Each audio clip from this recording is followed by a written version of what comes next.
घात लगाकर बैठा है दुश्मन, तुम भी रहो लगाकर घात, और खड़ा मात देने को शत्रु उल्टी दे दो तो उनको मात। हम में फूट डालकर ये हम पर राज चलाते हैं, और बदनीयत नीति को इनकी समझ नहीं हम पाते हैं।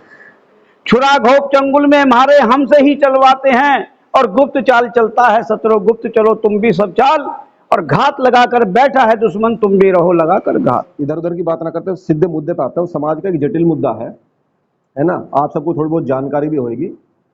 बाबा साहब की प्रतिमा जो पार्लियामेंट के अंदर लगी हुई थी, उस प्रतिमा को हटा दिया गया है। और वो प्रतिमा जिस दिन चुनाव डिक्लेयर हो रहा था 4 तारीख को, 3 जून को प्रतिमा रात को हटा दी गई, और हटा के वो बिल्कुल उधर राम मनोहर लोहिया हॉस्पिटल की तरफ वो नीचे टेक दी है। जबकि वो प्रतिमा 20 फुट की हाइट पे लगी हुई थी, 10 फुट का चौतरा था और 10 फुट के ऊपर प्रतिमा लगी हुई थी। तो सरकार की मंशा ये है कि इस समाज को जिस तरह से चाहे उस तरह से रोका जाए, क्योंकि जब वहाँ 14 अप्रैल होती है, 6 दिसंबर होता है, तो बाबा साहब की प्रतिमा को नमन करने के लिए, माल्यार्पण करने के लिए कम से कम 4-5 लाख आदमी वहाँ पहुँचता है। पूरे दिन भीड़, आप सब लोग गए होंगे, 1-2 बार गए होंगे, भीड़ इतनी खचाखच होती है, वहाँ पैर रखने को जगह नहीं मिलता। और आप अपने गांव से जा रहे हैं, मैं अपने गांव से जा रहा हूँ, कोई भी जा रहा, तो वहाँ सब एक तरह का भंडारा सा करते हैं। कोई हलवा बना कर ले जा रहा, कोई पूरी है, कोई सब्जी है, कोई चावल है, कोई खीर है, इस तरह से बाबा साहब के सम्मान में। तो वो प्रतिमा हटाने का मतलब ये है सरकार का कि इस समाज को रोको। इस समाज ने तरक्की कर ली है, सामाजिक रूप से भी, राजनीतिक रूप से भी, वैचारिक रूप से भी और धार्मिक रूप से भी। और ये समाज बहुत आगे बढ़ रहा है, हमें हर तरह से मतलब टक्कर दे रहा है। राजनीतिक संगठन भी बहुत बन रहे हैं, सामाजिक संगठन भी बहुत बन रहे हैं। तो उन्होंने हमारे को रोकने के लिए कि बाबा साहब का विचार इस देश में ना फैल रहा है, जितना फैल गया है उसे वहीं पे रोक दो, है ना। क्योंकि जितने भी लोग आते हैं, बाबा साहब के फॉलोवर आते हैं, वहाँ उनकी बातों का अनुसरण करते हैं, जो जीवन में उन्होंने कार्य किए हैं, और फिर समाज में लेके जाते हैं, फिर आगे उसको बढ़ाया जाता है। साथियों, बाबा साहब का योगदान हमारे जीवन में और इस राष्ट्र निर्माण में बहुत बड़ा योगदान है। अगर बाबा साहब संविधान नहीं लिखते, मैं नहीं मानता कि आप सब लोग, हम यहाँ लोग बैठे हुए नजर आते। सब उन्हीं की बदौलत है, वरना हमारी स्थिति ऐसी होती जैसे पशु की होती है। क्योंकि अब से 50 या आजादी से पहले आप चले जाओ इंग्लिश पीरियड में, तो हमारी स्थिति बहुत दयनीय थी। केवल और केवल बाबा साहब की बदौलत है जो हम यहाँ तक आए हैं, पढ़ लिख रहे हैं, सब कुछ हमारे पास, जमीन जायदाद भी है, 2 पैसे जेब में भी हैं। तो अगर वो स्थिति पहले जैसी आएगी तो फिर हमारे आने वाली पीढ़ी का क्या होएगा। वो लोग सब तैयारी कर चुके हैं, है ना। केवल हमें बहका रहे हैं कि हम तुम्हारे लिए ये कर रहे हैं, ये कर रहे हैं। चुनाव के टाइम पे तुम बाबा साहब के बिल्कुल कदमों में अपना सर रख देते हो, संविधान को चूमते हो, मगर कुछ दिनों बाद ही संविधान की मतलब तुम धज्जियां उड़ाते हो, उसे खत्म करने की योजना बनाते हो। बाबा साहब को कैसे कैसे अपमानित किया जाए उस पर तुम काम करते हो। यहां तक कि बीजेपी, आरएसएस, सबका यही की एजेंडा है, चाहे कोई भी पार्टी हो, सबका एक एजेंडा है कि बाबा साहब को और बाबा साहब के अनुयायियों को, इनको नुकसान पहुंचाया जाए, इन्हें रोका जाए, ताकि इनका मतलब जो फैलाव हो ज्यादा ना फैल सके। तो पहले से भी ये होता है, आगे भी होता रहेगा। जय भीम जी। तो आपको, हमको ये रखना है कि अपने आप को चौकस रखना है। हमने ये, जब प्रतिमा हटी थी तो हमें पता चला, तो 26 जून को एक छोटा सा प्रदर्शन हुआ था वहां पे पार्लियामेंट में, मगर वो ज्यादा बड़ा नहीं था। मगर अब जो 9 अगस्त में जो बड़ा आंदोलन होने जा रहा है, संसद का घेराव होने जा रहा है, और उसमें एक दल नहीं है, ये सभी संगठनों का एक मोर्चा बना है, उसके तहत हो रहा है ये। इसमें कोई नेता नहीं है, कोई पदाधिकारी नहीं है, केवल आंदोलन है। हम सब आंदोलन के लिए जाएंगे। तो हमारी मांग ये है कि जहां पे बाबा साहब की प्रतिमा लगी हुई थी, उन्हें उसी जगह पे प्रतिमा सह सम्मान के साथ वो लगनी चाहिए। जब वो प्रतिमा लगी थी, उसका जो मतलब, जो एक तरह का उसका मतलब दिशा निर्देश था बाबा साहब की प्रतिमा का, वो ये था, पार्लियामेंट की तरफ को इशारा था कि मेरे समाज के लोग पढ़ो लिखो और पार्लियामेंट में जाओ और अपने हक अधिकार की लड़ाई लड़ो और उन्हें प्राप्त करो और अपने आने वाली पीढ़ी को आगे बढ़ाओ। तो साथियों, जब ये प्रतिमा लगी थी, इस प्रतिमा लगने में भी बहुत बड़ी कठिनाइयां आई थी, बहुत ज्यादा मतलब यहाँ संघर्ष हुए थे। तो और ये जो प्रतिमा लगी हुई है, इसमें जो इसमें फोटो में है, आपने देखी होगी, अंदर भी देखी होगी, ये प्रतिमा अष्टधातु की है। इसमें गवर्नमेंट की चमन्नी भी नहीं लगी हुई है, सारा का सारा पैसा हमारे समाज का लगा हुआ है ना। उस समय बड़ी महंगी लगी होगी, लोगों के पास पैसे नहीं, मगर उसके लिए भी चंदा इकट्ठा हुआ। और मैं बताना चाह रहा हूं, बीपी मौर्य को भी 1.5 साल तक जेल के अंदर रखना पड़ा कांग्रेसियों ने, और उनके साथ भी यातना हुई, बर्फ की सिल्ली पर लुटा के उन पर भी लठ बजाया गया। जबकि वो वेल एजुकेटेड आदमी थे। वो बाबा साहब के बाद में एक बीपी मौर्य ऐसे थे जो उत्तर भारत में बाबा साहब की पहचान दिलाई। उसके बाद में साहब आए, मान्यवर कांशीराम साहब आए, मायावती आई, उन्होंने फिर समाज को जगाया। तो समय समय पर हमारे समाज के नेताओं ने हमारे समाज को जगाने के लिए, मजबूत करने के लिए लड़ाई लड़ी है।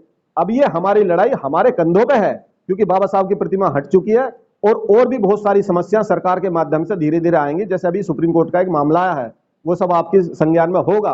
वो भी हमारे लिए खतरे की घंटियां, आने वाले जो बच्चे हैं उनके लिए भविष्य खतरे में। जो लोग बच्चे स्टडी कर रहे हैं, तैयारी कर रहे हैं, उनका भविष्य खतरे में है। और जो अभी पढ़ने की तैयारी कर रहे हैं उनके लिए स्कूल के रास्ते भी बंद कर दिए गए हैं। सरकारी स्कूल बंद करे जा रहे हैं, प्राइवेट खोले जा रहे हैं। वहां तुम अपने बच्चे को नहीं पढ़ा सकते। मात्र मेरे ख्याल से 10 या 5% हमारे समाज में से लोग पढ़ा सकते हैं, मगर 90% लोग बेकार हो जाएंगे। अभी ये फैसला जो आया इसमें समाज को और बांट दिया है हमारे द्वारा। जो बहुजन बाबा मतलब मान्यवर साहब ने इकट्ठा किया था ना, सभी बहुजन एक हो जाओ, तो उन्होंने हमारे समाज को सामाजिक रूप से, धार्मिक रूप से, राजनीतिक रूप से तोड़ने की और बखेरने की पूरी योजना बना रखी है। तो हमें आने वाली पीढ़ी के लिए घर से बाहर निकलना है। 9 तारीख को ज्यादा से ज्यादा संख्या में पार्लियामेंट में पहुंचना है। यही मेरी आपसे अपील है। हम सब लोग बस जैसे हम निकल रहे हैं ऐसे आप आसपास जाकर प्रचार प्रसार करो। ये सबका काम है, किसी एक एक का काम नहीं है। और सबसे ज्यादा जिम्मेदारी ये पढ़े लिखे लोगों की है ना। तो मेरी साथियों से अपील है, आप इसमें बढ़ चढ़ के हिस्सा लें, कोई मनमुटाव ना हो। हमें यही रखना है कि हमें बाबा साहब की कोई भी, ये प्रतिमा ही नहीं है, कोई भी सम्मान से जुड़ी हुई चीज हो, उसके लिए हमें बाहर आना है। सभी अपनी इधर उधर की कोई नाराजगी उसे भुला के, इन्हीं शब्दों के साथ मैं आपसे अपनी जो बात को मतलब विराम दूंगा। और सर को मैं अब 9 अगस्त का ये आंदोलन है, तो इसमें हम आंदोलन का मतलब ये नहीं है कि भाई हमको वहाँ पे जाके कोई युद्ध करने हैं, लड़ाई करनी है। हम आंदोलन का मतलब है कि हमें अपनी संख्या बल से सरकार को झुकाना है। अगर वहाँ हम 10 आदमी खड़े होंगे तो उसकी कोई पावर नहीं है। अगर वहाँ पे हम 1 लाख, 2 लाख, 10 लाख आदमी इकट्ठे करेंगे, सरकार झुकेगी आपके सामने। और सरकार को ये सोचना पड़ेगा कि इनकी बात सही है, हमें जो हमने गलती की उसे हमें नहीं करना चाहिए था, अब हम उसको सुधार लेते हैं, यानी इस प्रतिमा को वहीं पे लगवाएं। और हमारी यही डिमांड है कि इस प्रतिमा को वहाँ पर भी लगवाया जाए, और जो नया संसद भवन बना है उसमें भी बाबा साहब की प्रतिमा नई तरीके से लगाई जाए। तो यही हमारी जो है कुछ बातें हैं, मतलब मेरी बातें नहीं, पूरे समाज की बात है, पूरे समाज का सम्मान की बात है। ये जो हमला हुआ है, मूर्ति हटाने का सिर्फ नाम है, ये पूरे समाज की अस्मिता पर, पूरे समाज की जो इज्जत पर हमला है एक तरह से। तो ये हमला जो है उन्होंने किया है, इसका जवाब हमें अपनी ताकत से देना है। हमें कोई युद्ध नहीं करना वहाँ पे, हमें कोई वहाँ पे गोलियां नहीं चलानी है, ना गोलियां खानी है, लेकिन हमें अपनी ताकत से जो है इसको मनवादियों को पछाड़ना है। और जो है ये ब्राह्मणी संस्कृति के लोग जो इस तरह की हरकतें करते हैं, आए दिन गाँव में तो ये हरकतें होती हैं। दिल्ली में जो है जहाँ सेंट्रल गवर्नमेंट बैठी है पूरी, उनकी जो है नाक के नीचे ये हमला कर दिया गया। और हमारी पूरे समाज की जो है एक तरह से, यानी उनका जो है सम्मान को तिरस्कार किया गया, तोड़ा गया, और उनको पीछे हटाने की कोशिश हो रही है। तो हम इसके विरुद्ध आंदोलन कर रहे हैं, और आपसे ये अपील है कि आप लोग सभी उसमें जो है तन मन धन से भाग लें, ज़्यादा से ज़्यादा संख्या में भाग लें। अपने आसपास पड़ोस के, बस्ती के गांव, आसपास के गांवों में भी ये संदेश पहुंचाएं कि ये 9 तारीख को चल के वहाँ इस आंदोलन में हिस्सा लेना है। ये जन आंदोलन है, ये कोई एक व्यक्ति का आंदोलन नहीं है, ये मेरे लिए आंदोलन नहीं है। हम ये सोचें कि ये हम सबका आंदोलन है। मैं बहुत लंबी बातें नहीं कर रहे। अल्टीमेटली जो है मुख्य मुद्दा यही है कि हम इस सभी इसमें हिस्सा लें, जो जिसकी जितनी सामर्थ्य है उसमें, मतलब अपनी जनसंख्या से भी और अपने दूसरे संसाधनों से भी इसमें हिस्सा लें। इसी के लिए सबको जो है धन्यवाद और जय भीम। आपने हमारी बात सुनी, इसके लिए बहुत बहुत धन्यवाद। Thank you. दरअसल जो है मुद्दा जो है हमारा कोई राजनीतिक नहीं है, हम राजनीतिक आदमी भी नहीं है, वोट मांगने के लिए नहीं आए, ना वोट चाहिए हमको। हम तो सिर्फ जो है अपने लोगों को जागरूकता फैलाने के लिए या उनको जागरूक करने के लिए कोशिश कर रहे हैं, लेकिन ये काम अकेले आदमी से होने वाला नहीं है। सुन लो भाई, इधर बातें मत करो आपस में। ये जो है काम जो है ये बहुत बड़ा है, छोटा नहीं है। लगी लगाई प्रतिमा उन्होंने संसद भवन से हटा दी। ये कोई उन्होंने जो है छोटा काम नहीं किया है, बहुत बड़ा अपराध किया है। लेकिन हमें इसका हमारे पास इलाज क्या है? इलाज हमारे ही पास है और किसी से इलाज कहीं लाना नहीं है, कहीं से खरीदना नहीं है, कहीं से किसी से मांग के नहीं लाना है। इलाज हमारा ये है कि हम सब लोग एक साथ इकट्ठा होकर अगर जो है ये समझें कि ये लड़ाई हमारी है, हम सबकी है, किसी एक आदमी की नहीं है, किसी एक जाति की नहीं है। क्योंकि बाबा साहब कोई एक जाति के महापुरुष नहीं, वो सभी जातियों के महापुरुष हैं। उन्होंने सबके लिए काम किया है और उन्होंने जो काम किया है वो ऐसा काम है उसे आज तक कोई दूसरा आदमी ना कर पाया है, अभी तक किसी की चेष्टा भी नहीं है। और इतना सुंदर संविधान बना के उन्होंने दिया, इतना बढ़िया संविधान बना के दिया कि इस देश ने बहुत सारी आपदाएं झेली हैं, बहुत सारे युद्ध भी देखे हैं उनके जाने के बाद। बाबा साहब के जाने के बाद आप सबको याद होगा कई लड़ाइयाँ भी हुई, पाकिस्तान से भी लड़ाइयाँ हुई और बांग्लादेश का भी युद्ध हुआ, लेकिन ये देश एक जगह खड़ा रहा ना, बंधा हुआ। संविधान से पहले देश जो है यहाँ पर जो है करीबन जो है 600 के करीब रियासतें थीं पूरे देश में, 600 के करीब। संविधान की बदौलत सारी इकट्ठी हुई, एक देश बना। लेकिन जो कमी आज हमें दिखाई दे रही है, हमारी इस पीढ़ी को दिखाई दे रही है कि हमारे समाज में संपन्नता तो बड़ी है, नो डाउट, सब जो है ठीक ठाक जो है रहने लगे हैं, नौकरी कर रहे हैं, खान पीन भी अच्छा है, मकानें दुकानें भी ठीक बना ली हैं। लेकिन संपन्नता के साथ जो है हमारा आपसी जो है जो मेल मिलाप है, आपसी सद्भाव है, मैं समझता हूँ कि वो घटा है। संपन्नता जरूर बढ़ी है, लेकिन हमारा आपसी मिलन, आपसी सम्मान, आपस का प्रेम भाव जो है वो घटा है। ये एक नुकसान भी है। लेकिन ये क्यों घटा है? क्योंकि जब जब संपन्नता बढ़ती है तो प्रेम भाव घटता है, क्योंकि हर आदमी अपने आप को बड़ा मानता है।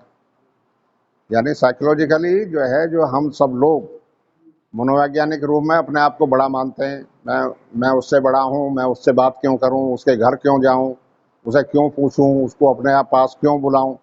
ऐसी भावनाएं हमको यानी जो है बखेर रही हैं, बिखर रहे हैं हम लोग, समाज बिखर रहा है।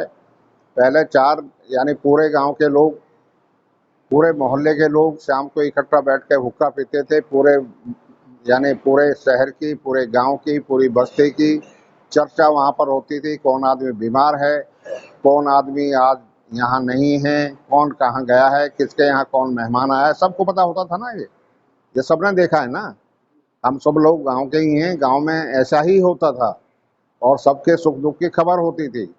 अगर कोई आदमी बीमार है, कोई किसी के पास अनाज नहीं है, भूखा भी है और या कुछ करने लायक नहीं है, तो पूरा समाज जो है उसको कुछ ना कुछ सहायता करता था। आज ऐसा नहीं होता है, आज नहीं करते।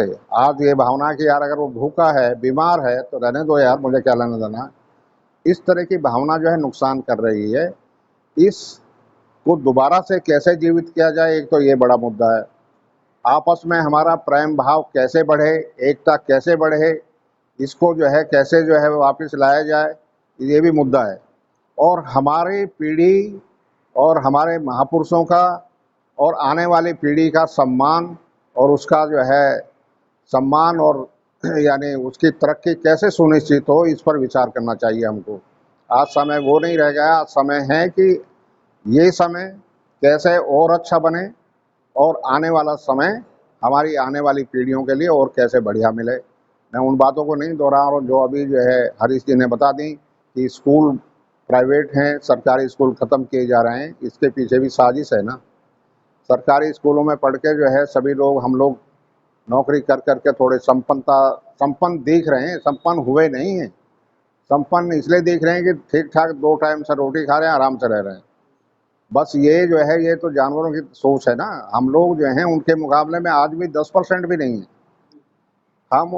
हमारे पास इतने संसाधन भी आज उनके मुकाबले में 5%, 10% भी संसाधन नहीं है, लेकिन हम अपने आप को बड़ा आदमी समझ रहे हैं।